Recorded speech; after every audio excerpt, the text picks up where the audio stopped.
Ladies and gentlemen, it's the Emerald Newsroom, coming to you live from room 215. Coby Ryan with the news of the day.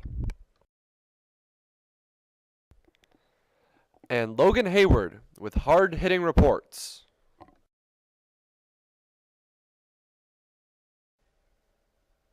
Genna, our beautiful tech producer.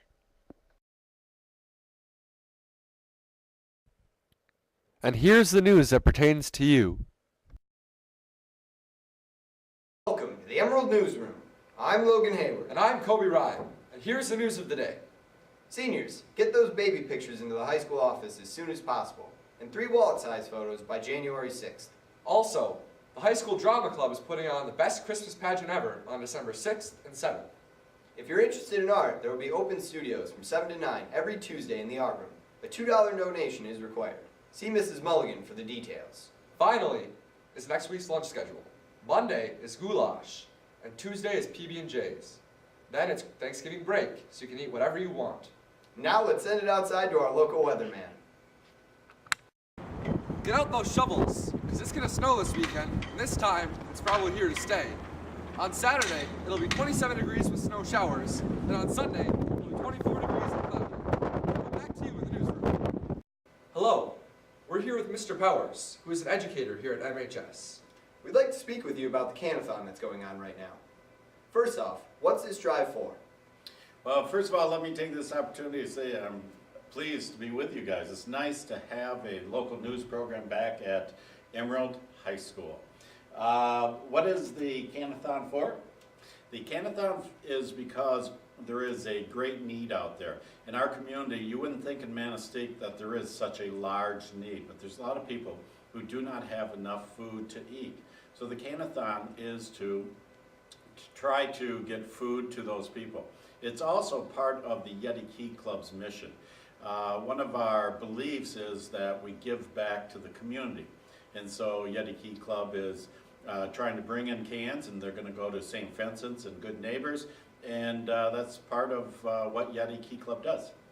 So where can students bring their cans? Well, we've some teachers have allowed us to be homerooms for the cans. So in 6th grade, 6th graders bring your cans to Mrs. Miller. 7th grade, they go to Mr. Winkle.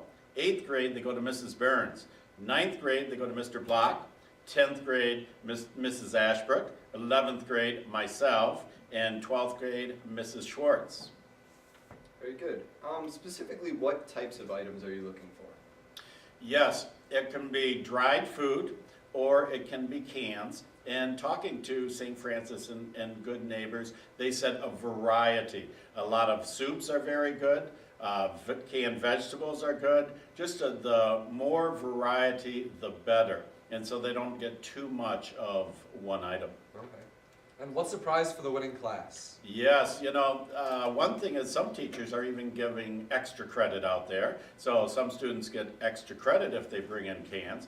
The other thing is that Yeti likes to put a little incentive out there to try to get as many cans as possible. So the winning class in the middle school of 6th, 7th, and 8th, the people who brought in cans for that class will get an ice cream social, so you get a little time off school. You get ice cream. I always have some homemade brownies that I get at Gordon Foods. And you get water, pop, ice cream, chocolate sauce, caramel. I mean, just a plethora of desserts. And also in the high school, we do the same thing. The 9th, 10th, 11th, and 12th, the kids are bringing cans for that class. They also will get time off school and that smorgasbord of desserts. Wow, so that's great incentive. Thank you so much for being here, and thank you for this interview. Now let's send it downtown for an interview with City Manager Sheila Aldrich. Here we have the old facilities at our marina in Manistee. They were in great need of improvement, so our city got together and built brand new buildings there for use of not only boaters, but also the public. Here are the bathrooms, with an emerald green color scheme and cedar ceilings. The docks will also be improved in the next stage, for boaters to come in. We will be receiving a lot more traffic because of the improvements. The heating and cooling system is highly advanced, And there will also be a lounge room with couches, chairs, and a computer.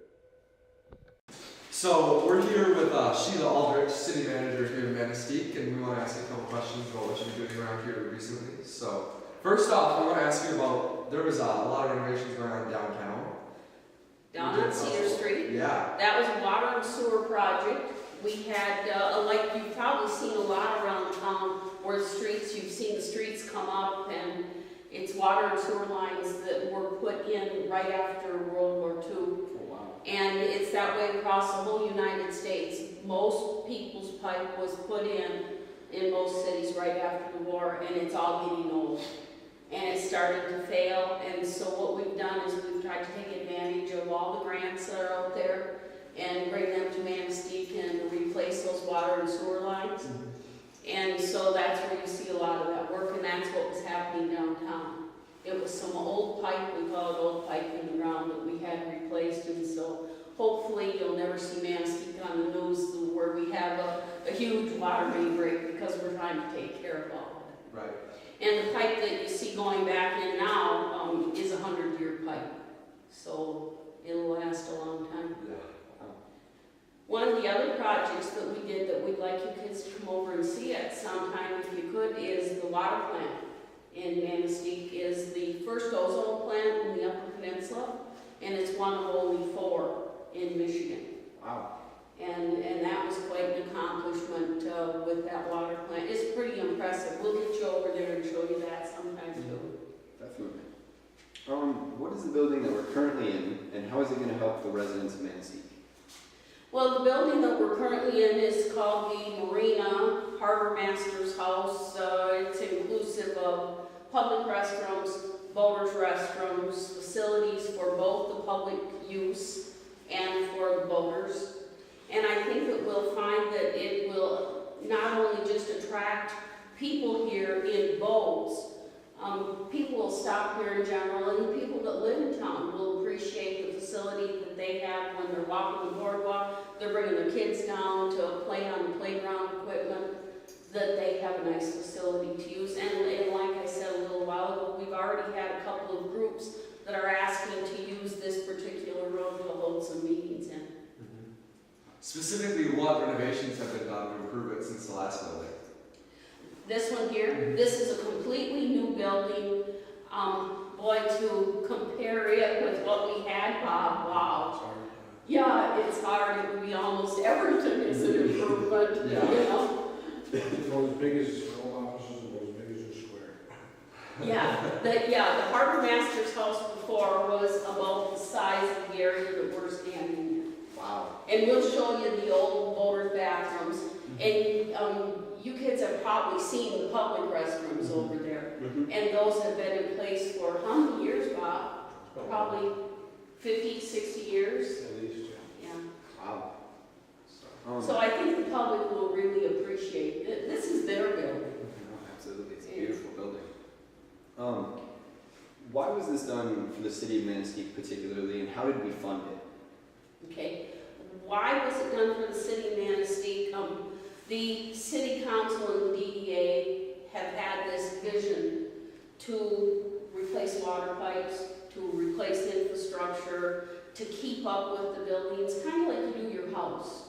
You know, they want to keep the city attractive. When people come through here, the marina is one of the first things that they see on the bridge. And so to not only make it better for us, the people that live here, to attract people here to join us, the way that we've been funding most all of our projects in Manistee are through grants, various grants. This one in particular was funded with what they call a waterways grant. And the match on it was met by the Downtown Development Authority. They have been very instrumental in a lot of, not most of our projects in Manistee by meeting the match. But most everything that we do, if not 100% of what we do, is all grant funded. And then we meet the match on it. Hello, students of MHS. We'd like to take this opportunity to inform you about the holiday we'll be celebrating next week. I happen to be quite the Thanksgiving aficionado, my friend. Well, good. Let's see what you know. Who celebrated the first Thanksgiving? The Plymouth Pilgrims were the first to celebrate it. The year was 1621, and they were joined by the Wampanoag Indians. Wow, that's amazing. Was their meal similar to the one we have today? No, it was not, in fact. Instead of turkey and stuffing, they had things like lobster, rabbit, hickory nuts, maple syrup, honey, and even goat cheese.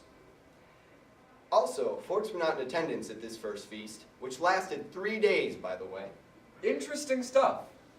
Now how about this trivia question? When was it established as the fourth Thursday in November in the United States? Ha ha ha! Easy. That was decided on December 26th, 1941, by our very own United States Congress. You are good at this. Okay, how about this one? If you were to throw out a random guess at the overall weight of turkeys sold every year in the U.S., what would you say? To that, I would have to say about 279 million pounds a year. We're sorry, but that's incorrect. It's actually 280 million pounds. Looks like you don't know everything about Thanksgiving. Well, I do know that the Lions are going to win this year. We'll see about that. And that'll do it from the Emerald Newsroom. I'm Coby Ryan. And I'm Logan Hayward. You stay classy, Emeralds.